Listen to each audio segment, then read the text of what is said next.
Yeah. Oh, well, we have Ben, how do you spell that, sir? well, we have a dear friend that calls in here that we frequent his home all the time. The great Lord Stacy Cheese is his name. He's from Worcester, and we all know that every English city is spelled with a certain ending, Worcester being spelled WORCESTERCHOUSTERSHIRE.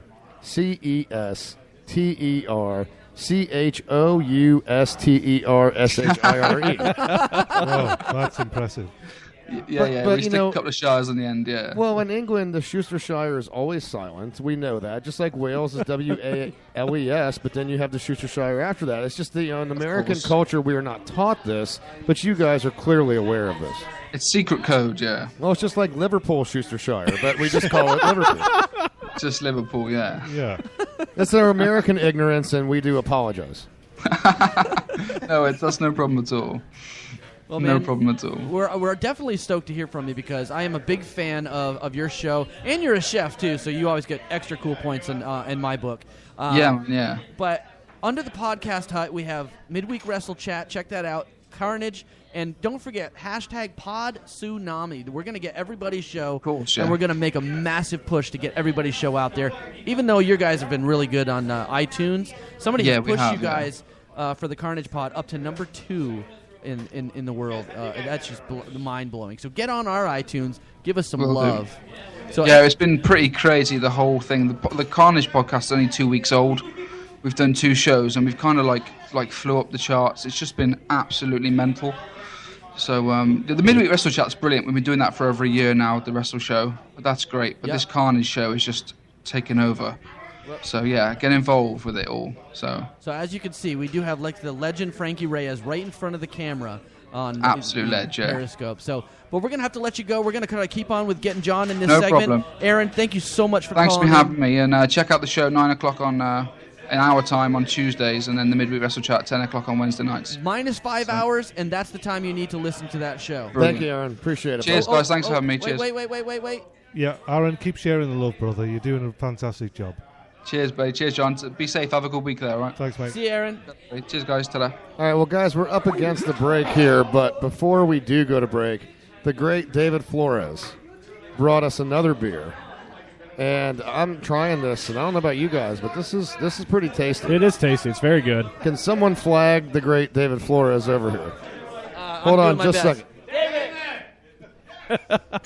We'll just scream at him. How about that? That translates well, doesn't it? So the great David Flores here brings us a beer. David, tell the listeners out there what you poured for us today. Hello, everybody. Hello. This What's is actually a peach cider. You guys probably tried this once before, but yes. I had this last week, but this tastes sir. a little bit different this time. Yeah, it's aging really well. Yeah. Ooh, wow, it's got a nice tang. It's got a better flavor to it. Tang in the scent. It's starting to mellow out really well. Because ciders do that. The longer you let it sit, the longer it ages. Yeah, Give me 5 minutes in a tube sock. I think it tastes better this week than it did last week. Usually when I take a taste of the peach, I like it a little younger. But this one is... That's just wrong. What did I say? What? That's just wrong. Ariana Grande. Wait, what? Huh? I hate America.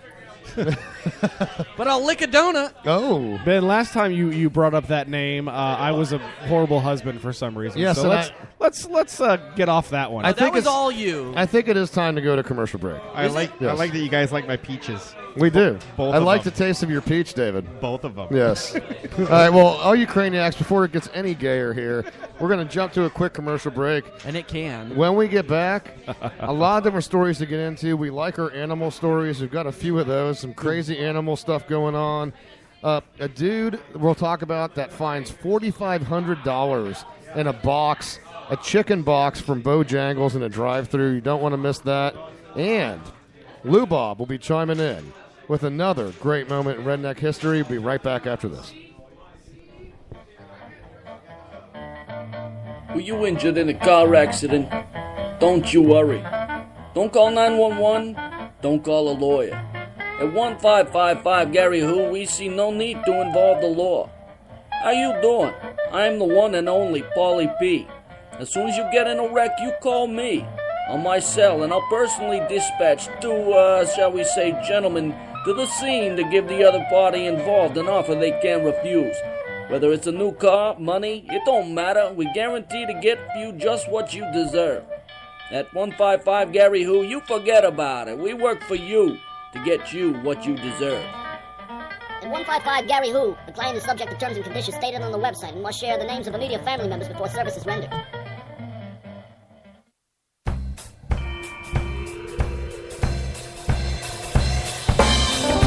Howdy, folks. Billy Boy's back and ready to get you mile high.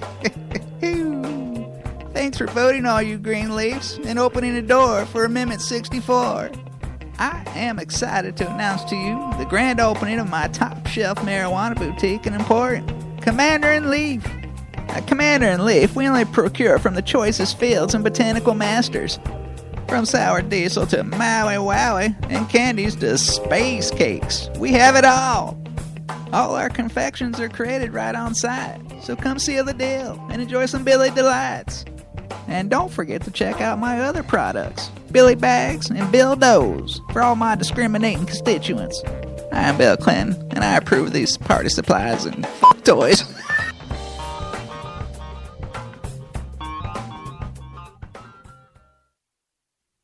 Hey, this is Meatwad, the real star of Aqua Teen Hunger Force. You are listening to the Cranial Emission Show, live on Spreaker.com, Friday from 7 to 9 p.m. Eastern Standard Time. Duh. Welcome back to the Cranial Mission Show, coming in live for the third segment of the program.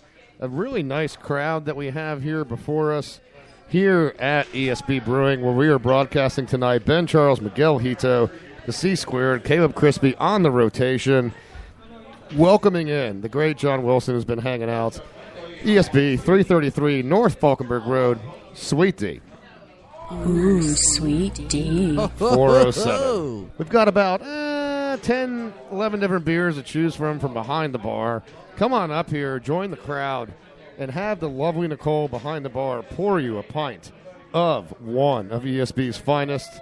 You want to be a part of the show, you want to call in, like the great Aaron Blanchard did, like the great, even greater, President Obama did. No offense to Aaron, of course. You can call in at 813-438-6068. Be sure you go and check out cranialmissions.com. We're very proud of this website that is launched.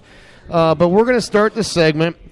Speaking of pride, even though he should be, guys, he should be a little ashamed of himself, because Lou Bob Jenkins was, as we mentioned in the last segment, supposed to pick up the great John Wilson, did not do so. I'm going to play his segment regardless, even though I'm a little upset that he failed on his mission. We're going to have to find out what the hell happened to Lou Bob. But he has been contributing lately. Last week he debuted his segment known as Great Moments in Redneck History. And today we're going to get another version of this. Oh, yeah, baby. So, Sancho, go ahead and play it. Hey guys, Lou Bob Jenkins here again with another proud moment in redneck history. Now last week we brought you the proud moment that was the invention of dental floss. Well, this week is all about two fine southern gentlemen that came up with a way to streamline the making of cotton candy, something that causes you to need dental floss, ironically enough.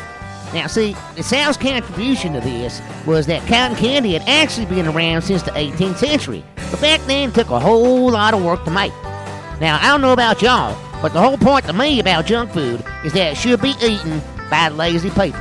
So having to work your ass off for that kind of defeats the purpose, don't you think? Now, thankfully, two southern geniuses of sloth had other ideas. They decided to come up with a way to make cotton candy in a much easier way. This guy's name was William Morrison, who, surprisingly, was a Nashville dentist. Now, he teamed up with a confectioner named John C. Wharton. Now, you guys out there, a confectioner is just a fancy way of saying, I make candy. But, you know, hey, I'm trying to sound sophisticated. Now, when these guys mechanized the process, they earned a patent in 1899. This led to them selling over 68,000 boxes of this stuff at the 1905 World's Fair under a very whimsical, if not kind of gay-sounding name called Fairy Floss. Now, Morrison actually went on to become the president of Tennessee State Dental Association because apparently yet the one thing the South hadn't invented was irony. Now, 20 years later, another Southern dentist came up with the name that we use today for the food, known as cotton candy. Somehow I don't think they like the name of fairy floss.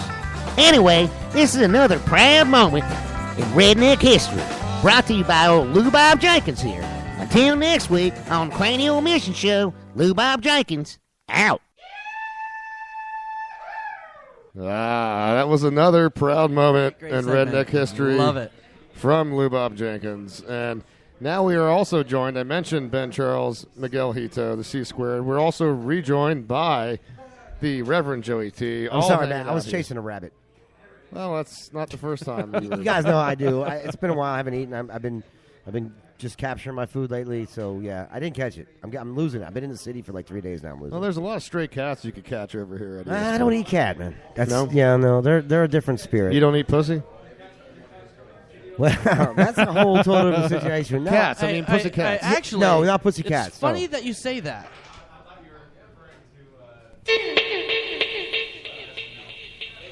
Now it's time for the first installment of the Reverend Joey T's Guide to Getting Down.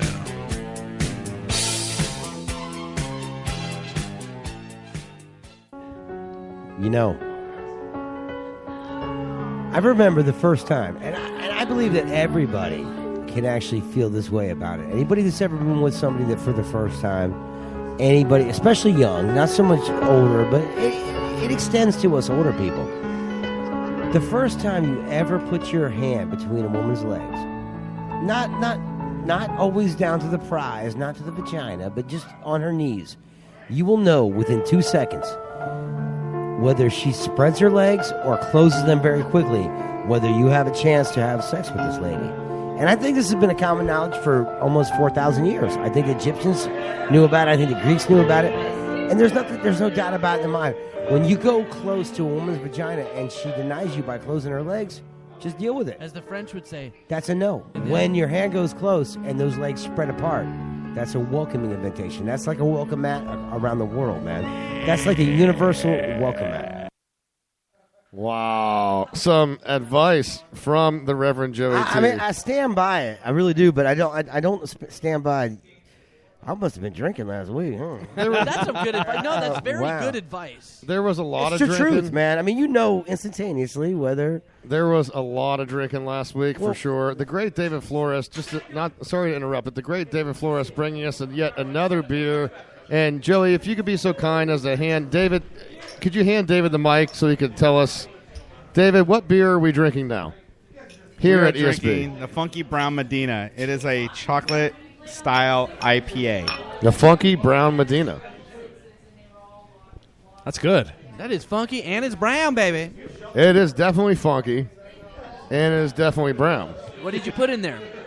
I use Magnum hops and Warrior hops. Ooh, good hop. I love those hops. Yes. Good So choice. Magnum hops. Did you get this in Hawaii from Robin Masters for the Magnum hops? No, sir. No, You didn't get no Not Higgins? my Magnum PI. Tom Selleck had No. nothing to do with these hops. No, Did you sir. get the water from a fire hydrant? I wish I did.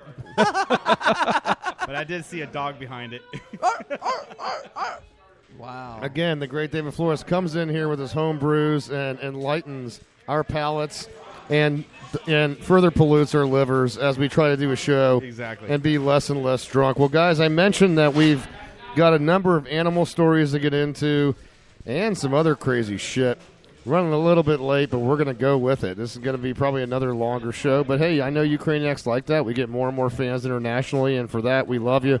But, Miggy, apparently there was a big-ass carp found in a retention pond. Dude, you're talking big-ass carp. You've seen carps before. They're probably about, 8-9 pounds max. You know, like Yeah. you get the big old Asian carps that you'd find. You get the nice nice carps that you'd find to put in a pond. You know, like the koi fish. It's just Yeah. a koi carp.